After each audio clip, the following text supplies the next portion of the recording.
السلام عليكم ورحمة الله وبركاته.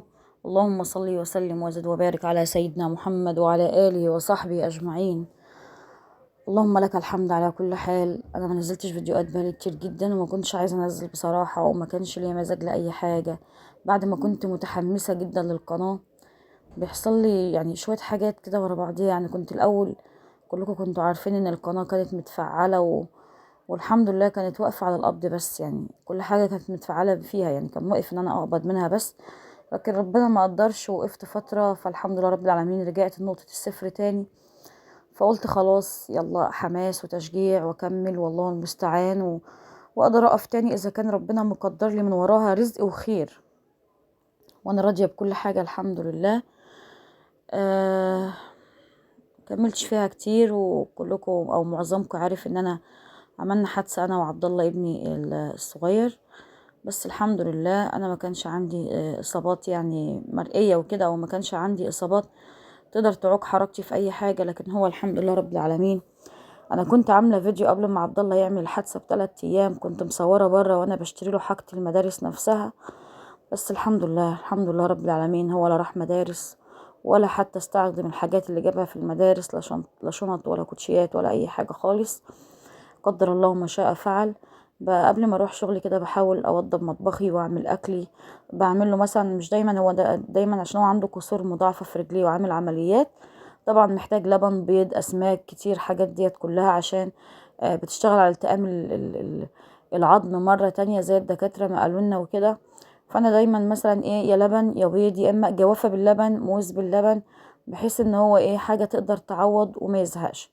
بنزل شغلي بقى بشوف اللي ورايا وبتابع شغلي، انتوا عارفين ان انا فاتحة حضانة وبدي تأسيس وكده. ف بشوف شغلي عشان لما ارجع اخر اليوم ابدأ اباشر ايه، بيتي، ما يبقاش كل حاجة عندي متكركبة وكل حاجة فوق دماغي. انا كده كده الشغل بتاعي قريب من البيت جدا جدا، مفيش يعني بين شغلي البيت جنب البيت يعتبر، او البيت في وش البيت. فانا بروح وباجي على عبد الله، احنا كده كده حاطين له سرير بره، بس هو كتير درجة حرارته بقى بتعلى وكتير في تعب، لان في اجسام غريبة في جسمه، يعني مسمار، في حاجات في جسمه، كان فيه اسلاك معدنيه. الفيديو ده متصور بقاله فتره بس نزل يا دوب، هينزل النهارده او بكره بالكتير. كان في اسلاك معدنيه كده، تم سحبها الحمد لله من حوالي اسبوعين، ولسه بقى فاضل مسمار او مسمارين مش عارفه في رجله، مش مستوعبه بصراحه. بس الحمد لله على كل حال. دي كانت حادثه، كنا بنعدي الشارع العمومي بره، وجه توك توك جاي عكس الطريق خالص، وجاي بسرعة طبعا. ف خبطني انا خبطة بسيطة كده الحمد لله، لكن طبعا خبط عبد الله جامد، ولما وقع داس على رجله كمان، فالحمد لله رب العالمين. الحمد لله على كل حال. كنا متوقعين في الاول انها كسر عادي 20 يوم ولا حاجة ويبقى زي الفل، بس الحمد لله قدر الله ما شاء فعل. عبد الله يقعد بتاع حوالي 6 شهور كده في السرير. ادعوا له بالله عليكم ان ربنا يشفيه ويشفي جميع مرضى المسلمين، اللهم امين.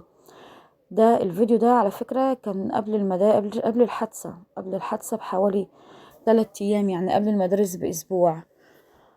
كنت رحت، كان نفسه اوي في اللي هو الكونفرس ده، معظمكم عارفه، اللي هو الطويل ده لفوق الشتوي. وانا كنت لففته محلات كتير جدا، لكن حرام عشان انا مصورة الفيديو ده، وكنت قايله يعني اصحاب المحلات كانوا مبسوطين جدا ان انا بصور هناك. كان في محل هناك للامانة، احنا عارفين انتوا ساكنين في شارع اسمه شارع ابو اشرف. احنا قريبين جدا من ابو طالب، ده اللون اللي كان نفسه فيه جدا، وانا جبته له فعلا. جبت له الشنطه اللي كان نفسه فيها. بس والله والله لا استعمله ولا اتلبسه، الحمد لله قدر الله ما شاء فعل. اللهم لك الحمد على كل شيء. كان فرحان جدا وجاي نقي جدا جدا فوق الوصف. كان مبسوط جدا ان هو جاي يجيب حاجته لنفسه. كان فرحان قوي ان خلاص بقى. كنا قبلها في البلد في عند بيت اهلي، وكنت برضو مصورة فيديوهات هناك ما نزلتش لسه خالص. كنا قبلها هناك مفيش بيومين، وصورنا هناك وجينا، فما صدق بقى يلا عبد الله نجيب لبس المدارس وكده. فكان يا حبيبي فرحان. ان شاء الله ادعوا له ان ربنا يشفيه ويعفى عنه ويرجع يمشي على رجليه زي الاول تاني، لان الوضع مع رجليه صعب جدا. هو ممنوع يلمس الارض، احنا بقالنا شهرين دلوقتي بالظبط من ساعة الحادثة ومن ساعة ما عمل العملية وكده. لكن برضو لحد دلوقتي كل ما نروح بيه المستشفى وكده للغيار وتغيير الجبس وتجديده، الدكاترة بتحذر او منع نهائي ان هو يلمس الارض، مش كمان يدوس على رجله، ما يلمس الارض. وقالوا لسه كان فرحان جدا بالكونفرس ده، لففني عليه. يعني هو مش هو موجود، بس هو اللون ده هو كان عايزه، هو كان حبه وعايز عليه نجمة كده من الجنب، واللي عليه نجمة من ورا، لان في اللي معلوش علامة النجمة اصلا. فكان حبه جدا، وعماله اقول له هو ده، يقول لي صوريني معاه. والله العظيم كأن قلبه حاسس ان هو مش هيلبسه.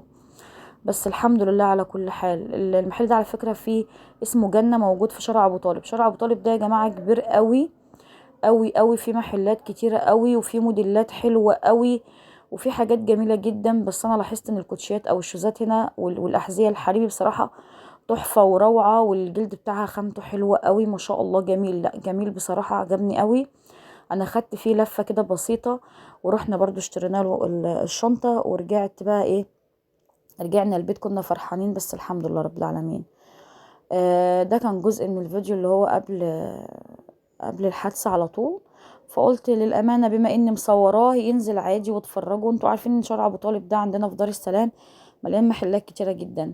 ده كرسي بعجل كنا جايبينه كده لعبد الله، وانا خدته في الحمام غسلته غسلة كويسة جدا، وعقمته تعقيمة كويسة، علشان هو بيزهق كتير من رقدة السرير. احنا مطلعين السرير ده في الصالة.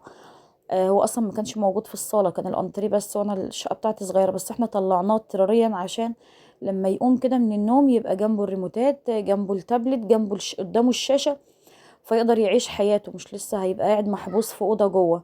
فالحمد لله على طول يقول لي انا دايخ يا ماما من ساعه الحادثه. الحمد لله رب العالمين على كل حال. بقعده كده عليه شويه، بس بسند له رجله على مخده كده تبقى عاليه عن الارض، بحيث ان هو ممنوع ان هو يدوس عليها ولا يلمس اصلا الارض. هو عنده تقريبا حوالي 3 كسور مضاعفة، وكمان عنده كسر في منطقة النمو. ده اللي كان فيه الخطورة كلها. بس الحمد لله رب العالمين الدكاترة طمنونا وقالوا ان هم قدروا يتغلبوا على مشوار الكسر دون، بحيث ان ما يتوقفش نمو الرجل نفسها، او الرجل ما تبقاش فيها اي مشكلة بعد كده. وان شاء الله ان شاء الله ربنا افضل واحسن من الكل، وقادر يشفيه ويعافيه. رجليه على طول يعني معظم الوقت بتبقى وارمة، وكمان بيسخن، مع انه والله برفعها له كده على حاجة عالية كل شوية على حاجة عالية، بس هو يعني معظم الوقت بيبقى سخن، على طول بيبقى سخن. الحمد لله الحمد لله. درجة الحرارة عنده اوقات بترتفع كده لوحديها. لما سألنا عن السبب الدكاترة قالوا لان في اجسام غريبة في جسمه، وبعدين الحادثة اللي هو مر بيها يعني كطفل 11 سنة برضو ايه، يعني كتير عليه الحمد لله. بس ربنا عايز كده. كنت عمالة بقى اعمل له كمادات لدرجة ان بص المخدة والملاية كلها غرقانة جنبه، لان جسمه كان سخن قوي.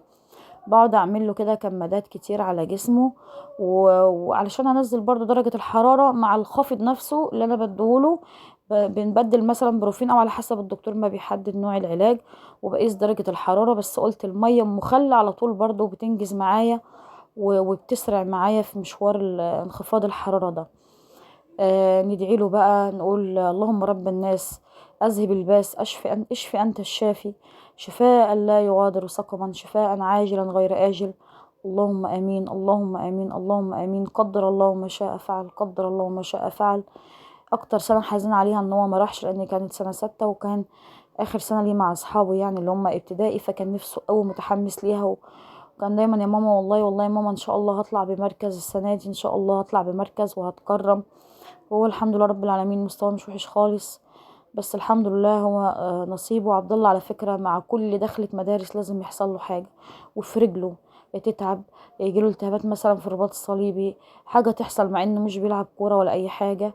بس الحمد لله المرة دي بقى ختمت كده قدر الله وما شاء فعل.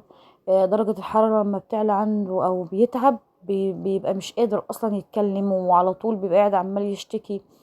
بس المية المخلة دي على فكرة يعني ما شاء الله والله العظيم جميلة جدا جميلة جدا. واما بنحط يعني على المية خل لأي كمادات بنعملها لطفل يكون سخن، فاحنا كده بننجز في انخفاض درجة الحرارة، بننجز معاه، لان هو طبعا مش هيقدر يروح لدكتور. احنا لو في دكتور يجيله البيت، هو مش هيقدر يروح لدكتور. احنا بننزله شيل كده لحد العربية تحت، لما بنيجي رايحين المستشفى للمتابعة وكده بيه، عشان المسافة طبعا كبيرة بننزله. فهو دايما يعني كان اليوم ده بالذات كان درجة حرارته بين ال39.5، 38.5، 40. كانت في الحدود دي. انا بقيس درجة الحرارة من تحت دراعه كده، من تحت الباط. فلما تبقى مثلا 38.5 فاحنا بنزود درجة، فبتبقى 39.5. ولما تبقى 39 مثلا نزود درجة فتبقى 40. فالحمد لله رب العالمين. واحنا دلوقتي تخطينا شوية، او يعني 38.2، يبقى كده 39.2. عشان تحت الباط بتزودي درجة، لكن لو بتقيسي درجة الحرارة من بق العيل من الفم يعني بتبقى هي نفس الدرجة اللي بتطلع. كتير مصدع يعني، لحد امبارح والله العظيم انا مصدع قوي، انا تعبان. الحمد لله يا رب، يقدر الله ما شاء فعل. عبد الله قعد في غرفة العمليات، دخل الساعة 1:15، خرج الساعة 6:15، قعد 6 ساعات في أوضة العمليات.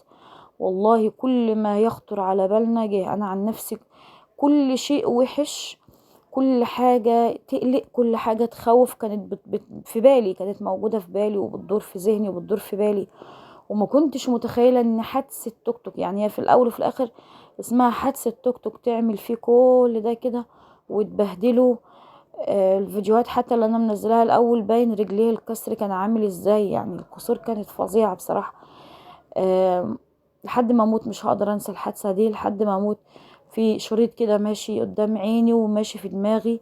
بعد ما خلصنا طبعا كان نفسه في البليلة، قمت رحت قلت له عليها وعملت له. وكان هو الحمد لله رب العالمين كانت درجة حرارته برضو الى حد ما هديت، وكان نام الحمد لله. اللهم لك الحمد. بعمل له كل اللي نفسه فيه. ما تنسوش بقى اللايك والشير وطبعا ما تنسوناش بدعوة كويسة، وتدعوا لعبد الله ان ربنا يشفيه ويعفى عنه ويرجع زي ما كان واحسن من الاول. والسلام عليكم ورحمة الله وبركاته.